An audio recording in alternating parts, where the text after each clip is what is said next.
L-anzjani li jattendu ċ-ċentri tal-anzjanità attiva se jkollhom l-opportunità li esperjenzaw it-teknoloġija ta' realtà virtwali.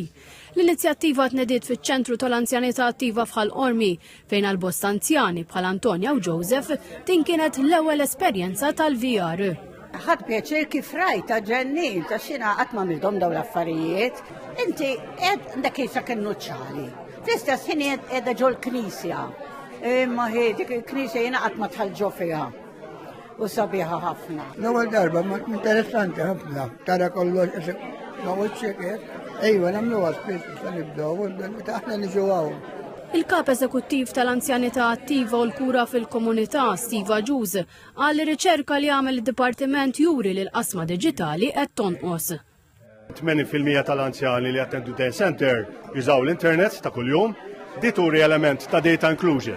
Nista' nħabbar illi fil-ilm ġej ħankunu qed nagħmlu exposure training għall-anzjanità fuq teknoloġiji bħal l-artificial intelligence u kif daw jistgħu jintużaw għal benefiċċju tal-anzjan biex jibqa' jgħix fil-komunità. Meta kien qed jindirizza lill-anzjani, segretarju permanenti tal-Ministeru tas-Saħħa u l-Anzjanità Attiva Renzo De Gabriele għalilhom li dawn l-esperjenzi huma wkoll mezz biex ikunu eqreb tan-neputijiet tagħhom. Dan is-sentiment kien espress minn Nancy li diġà kellha esperjenza tal-VR. U tħossok isek żagħżugħa, tgħidara tnagħmel bħal tfal ta' tfal.